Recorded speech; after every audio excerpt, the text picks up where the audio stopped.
Eu já cometi esse erro antes e eu prometo nunca mais cometer ele novamente. E esse erro foi ter colocado o meu dinheiro em fundos multimercado e fundos ativos de ações. E nesse vídeo eu vou te dar 5 motivos para você nunca colocar o seu dinheiro nesses fundos e passar o mais longe possível deles.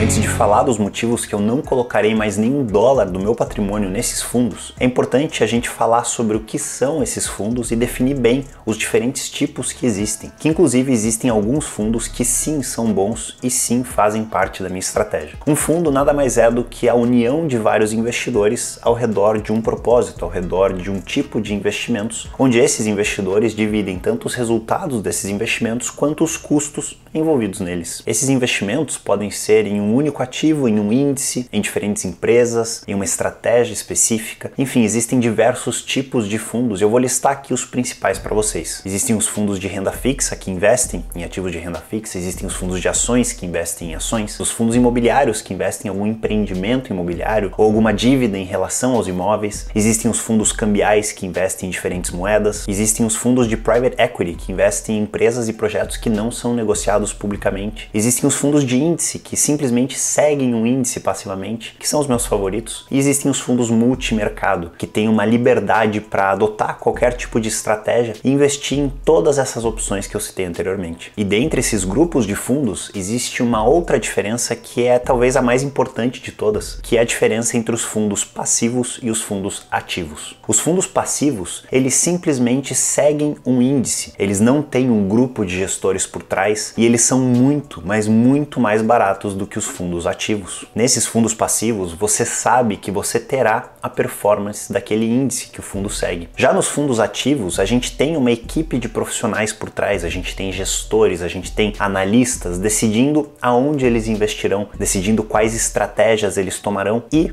o mais importante de mencionar, cobrando muito caro por isso. E esse pequeno detalhe, o cobrando muito caro por isso, é o grande problema desses fundos ativos que existem no mercado. E é justamente por isso, por causa dos custos, que eles destroem qualquer tipo de vantagem que essa equipe de especialistas possa trazer para o seu investimento. Então, antes da gente ir para os 5 motivos para ficar longe desses fundos ativos, eu quero deixar bem claro que eu não sou contra nenhum fundo passivo. Inclusive, eu acredito que eles são ótimos investimentos para a grande maioria dos investidores e eu tenho vários deles dentro da minha carteira. E eu também não sou contra os fundos imobiliários, que apesar de serem ativos, possuem taxas muito mais baixas e regras específicas que não colocam eles no mesmo grupo dos fundos ativos que a gente vai falar aqui. E esses fundos ativos são os fundos multimercado, os fundos de ação e até mesmo os fundos de renda fixa que são ativos. E daqui para frente, para simplificar o vídeo, eu vou falar sobre eles me referindo aos fundos ativos. Dito isso, vamos aos 5 principais motivos para você passar longe desses fundos ativos. E o primeiro deles não poderia deixar de ser os custos. Eles são, sem dúvida nenhuma, o principal motivo para você ficar longe desses fundos. No site da Ambima, que é uma associação que busca proteger os interesses do mercado financeiro, vocês conseguem encontrar uma lista de todos os fundos disponíveis no Brasil, as suas performances, os seus detalhes e também os seus custos. Eu vou deixar o link para você acessar essa lista aqui embaixo na descrição do vídeo. E nessa lista, que eu vou pedir para o editor colocar aqui na tela para vocês podem ver que até o final do ano passado, a média de custos dos fundos multimercado negociados no Brasil foi de 1,73% ao ano, enquanto a média de custos dos fundos de ações negociados no Brasil foi de 2,06% ao ano. Isso sem falar que muitos desses fundos, tanto multimercado quanto de ações, cobram, além da taxa de administração, uma taxa de performance que pode chegar a 20% ou mais por ano. E aqui vai um bônus para vocês e mais um motivo, além dos 5 que eu vou falar durante esse vídeo, para vocês ficarem longe desses fundos, que é justamente a sacanagem que essa indústria de fundos faz em relação à taxa de performance. Muitos dos fundos que cobram taxa de performance cobram uma taxa acima do CDI, que é a taxa livre de riscos que você conseguiria investindo no Brasil. E esses fundos cobram essas taxas investindo em câmbio, em juros, em renda variável, em ações no exterior e correndo muito mais risco do que você correria na taxa livre de riscos. Então não faz o menor sentido cobrar uma performance, sendo que o benchmark dessa performance, a comparação dessa performance, não está em linha com o risco corrido pelo fundo. É como se, trazendo para uma analogia de carros de corrida, como eu gosto de fazer aqui com vocês, você tivesse que pagar uma taxa para um piloto toda vez que ele ganha do seu competidor, uma taxa a cada segundo que ele vai mais rápido do que o seu competidor. Só que esse piloto, que você está pagando a taxa para ele, está correndo com um carro de Fórmula 1, enquanto o competidor dele está correndo com um Fusca. Você vê que não faz o menor sentido essa taxa de performance, sendo que o comparativo dele não é justo. Mas, voltando para a taxa de administração, que é cobrada todos os anos, independente da performance do fundo, muita gente diz, principalmente os que vendem esses fundos para vocês, que essas taxas não importam tanto assim, apenas 2% ao ano não vai fazer tanta diferença assim. E saiba que essa é uma grande mentira. Uma taxa de 2% ao ano tira do seu patrimônio 2% no primeiro ano, 17% depois de 10 anos, 43% depois de 30 anos e 61% do seu patrimônio depois de 50 anos. É isso mesmo que você escutou. Você investe 100% do dinheiro, corre 100% do risco e fica com apenas 39% do resultado final. Os outros 61% depois dos 50 anos ficam no bolso dos gestores, dos assessores e das corretoras que te venderam esses fundos e que te falaram que eles eram uma ótima opção para você colocar o seu dinheiro. Então tenha em mente que uma taxa de 2% ao ano, excluindo completamente a taxa de performance, não vamos considerar ela aqui, ela pode destruir completamente a tua aposentadoria. E se você não acredita em mim, eu quero trazer outro estudo para vocês, que é um estudo feito pela Fundsmith. A Fundsmith analisou qual seria o resultado final de um investimento de $1.000 lá no início da Berkshire Hathaway, que é a holding do Warren Buffett, um dos melhores investidores da história. E eu vou pedir pro editor colocar o gráfico aqui na nossa tela, e vocês podem ver que esse investimento de $1.000 lá em 1965, hoje valeriam em torno de $8.307. Agora, se Buffett cobrasse os 2% de taxa de administração por ano e os 20% de taxa de performance acima do S&P 500, que é muito melhor que o CDI brasileiro, o resultado final desse investimento de $1.000 lá em 65 seria de $719.807. Uma pequena diferença de $7.280.000 que estariam no bolso dos gestores, dos assessores e da corretora que te venderam esse suposto fundo. Agora imagina você se aposentando com $8 milhões na sua conta, ou então você se aposentando com $720 mil na sua conta. Percebe a diferença que faz uma taxa de administração e de performance no longo prazo? E como isso sim pode destruir a sua aposentadoria? Agora, aqueles que tentam te vender esses fundos, os assessores e as corretoras, que ficam com boa parte dessas taxas cobradas, tentam te convencer que essas taxas valem a pena. Afinal, você tem uma equipe de gestores e especialistas e analistas por trás, cuidando do seu dinheiro e decidindo quais são os melhores investimentos e que isso te trará melhores resultados. Será mesmo? Isso me leva para o motivo de número 2 para vocês ficarem longe desses fundos, que é a péssima performance de longo prazo. A indústria de fundos faz questão de mostrar para vocês apenas os fundos que deram certo, mas saiba que a grande maioria deles deram muito errado. E isso não sou eu que estou dizendo. Um estudo da Spiva Scorecard feito em 2019, e eu vou deixar o link desse estudo aqui para vocês lerem, disse que 92% dos fundos de grande porte nos Estados Unidos perderam para o seu índice, numa performance ajustada ao risco. É isso mesmo, 92% dos fundos tiveram uma performance pior do que o seu índice, do que o risco que ele estava correndo. E esse estudo considerou um período de 15 anos. E vocês podem ver que quanto mais longo o período aqui no estudo, menor é o percentual de fundos que batem os seus índices. Então, se você está investindo por longo prazo, menores são as suas chances de escolher esses fundos que batem os seus índices. E se você acha que 8% é pouco, que são pouquíssimos fundos que realmente batem o índice, saiba que desses 8%, grande parte deles bate o índice por sorte e não por habilidade. E novamente, não sou eu que estou dizendo isso. Em outro estudo feito por Fama e French, aqueles mesmos que fizeram os estudos dos fatores, o 5-Factor Model, 3-Factor Model, eles constataram que essa performance acima da performance do índice, conseguida por esses pequenos percentuais de fundos, foi tão pequena, tão insignificante e tão inconstante que pode-se dizer que essa performance é atribuída muito mais à sorte do que à habilidade. Novamente, eu vou deixar o link para esse estudo aqui embaixo, e esse estudo se chama Luck versus Skill in the Cross-Section of Mutual Fund Returns. E aí você pode estar me falando, Ah, Daniel, mas o meu assessor sempre me mostra fundos que batem os seus índices, que têm performances sensacionais e eles são ótimos investimentos. Como assim você está me falando que vários deles não batem os seus índices? E a minha resposta é que, primeiro, a chance de você entrar nesses melhores fundos é praticamente nula. E a gente vai ver um pouquinho mais disso no motivo número 5 desse vídeo. E segundo, que sempre que eles te mostram esses melhores fundos, existe um grande viés de sobrevivência ao redor dessas recomendações. Existe aquele ditado que o cemitério é um local muito silencioso.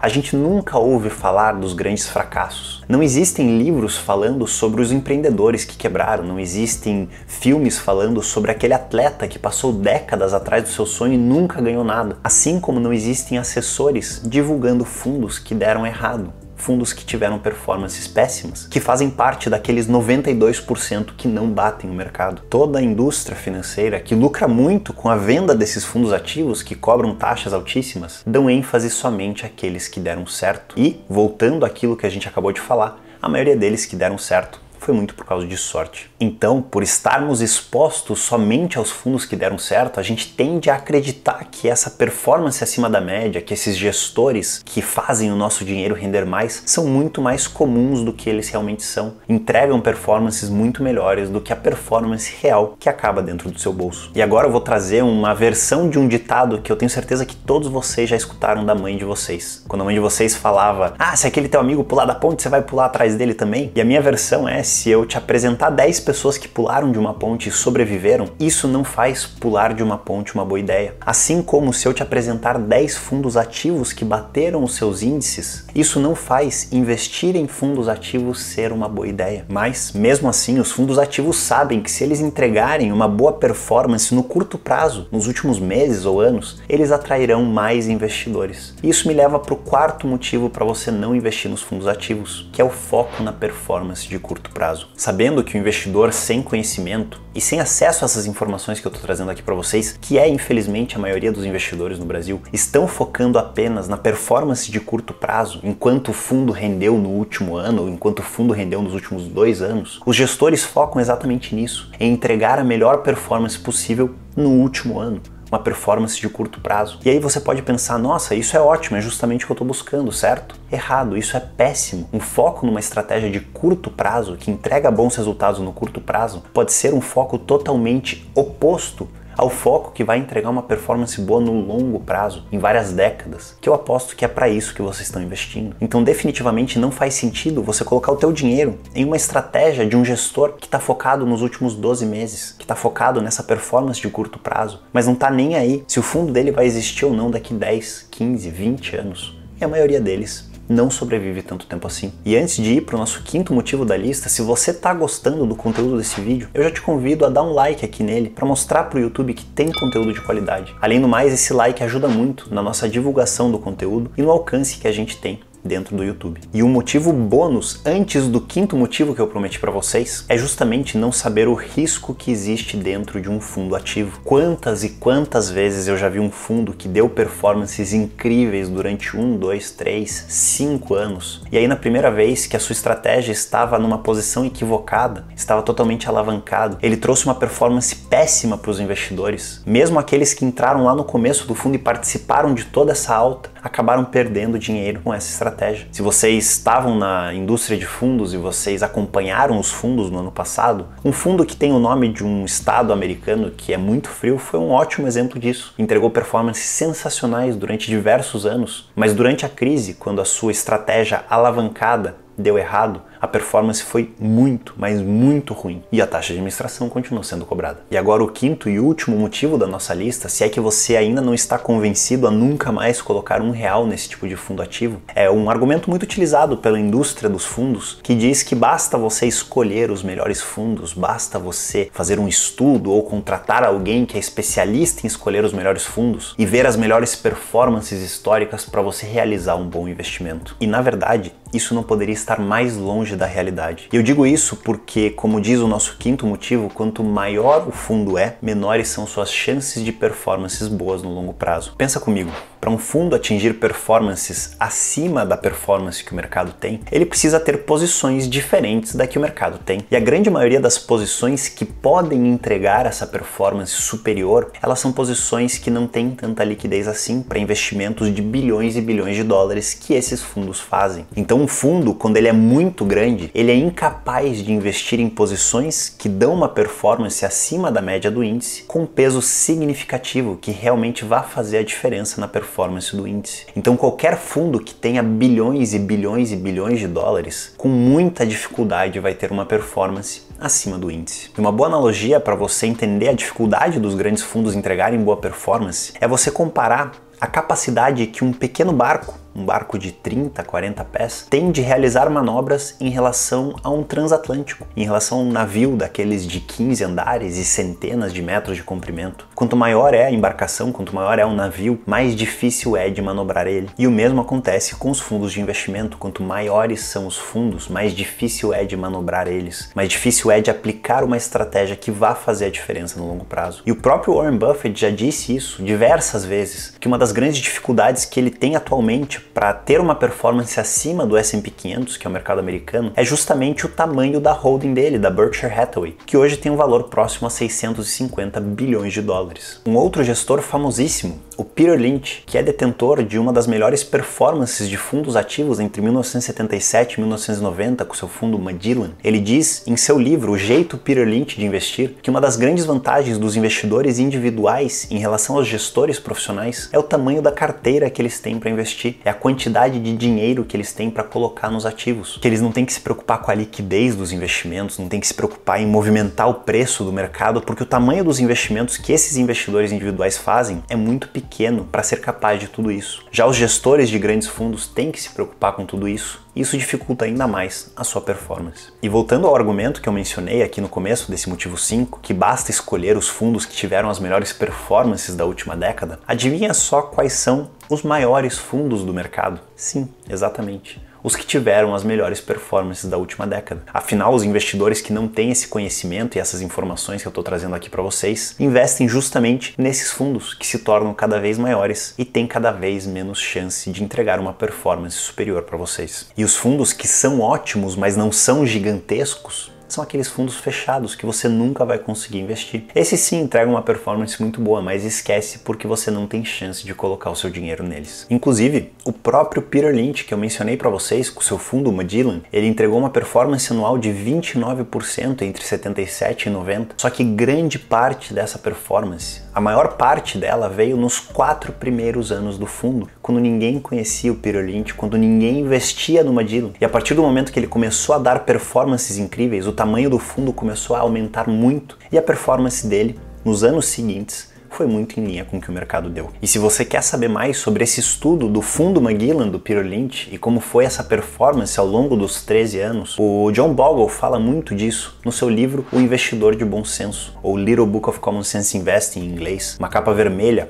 Editor, coloca aqui. Esse livro sim, todos vocês têm que ler. Em um dos capítulos ele fala a história do fundo Magellan e como que foi a evolução de patrimônio e o resultado que ele trouxe aos investidores. E saiba que a maioria deles perdeu dinheiro investindo nesse que é um dos melhores fundos da história. E agora você deve estar se perguntando, tá Daniel, mas o que eu faço então para investir bem? Eu não tenho tempo, eu não tenho conhecimento, eu não sei quais investimentos colocar na minha carteira. Não seria melhor mesmo contratar os investidores profissionais, contratar uma equipe para gerir o meu dinheiro? E a resposta é que não. Você deve fazer justamente o que John Bogle defende no seu livro O Investidor de Bom Senso, que é investir em fundos passivos que seguem os índices. Lembra que eu falei lá no começo do vídeo que 92% dos fundos ativos não batem os seus índices? Pois bem, você pode decidir investir diretamente nesses índices, de uma forma muito simples, muito rápida, muito prática e extremamente barata, com custos que são praticamente insignificantes. Você pode colocar o seu dinheiro nesses índices e garantir que você vai ter uma performance melhor do que 90% dos gestores profissionais que existem no mercado. E aí outra pergunta que fica é, tá Daniel, então quais são esses índices? Como que eu invisto diretamente neles. E eu já adianto para vocês que os melhores veículos são os ETFs, mas como vocês escolhem esses índices, quais são os melhores índices para a situação individual de cada um de vocês, já é um assunto muito mais complexo, muito mais longo, que fica para um outro vídeo. Então se você gostou do conteúdo que eu trouxe aqui para você hoje, você quer ver esse vídeo elaborando um pouquinho mais sobre como escolher os melhores índices, já se inscreve aqui no canal e faça parte dessa nossa comunidade. E antes de terminar esse vídeo, eu vou deixar outro vídeo aqui para vocês onde eu falo sobre os ETFs, que são esses veículos para você investir diretamente nos índices, e as 6 principais vantagens de você colocar o seu dinheiro neles. Então já clica aqui para assistir, e se você tem alguma dúvida ou alguma observação sobre o conteúdo que eu trouxe aqui hoje, comenta aqui embaixo que eu vou te responder e a gente se vê no próximo vídeo.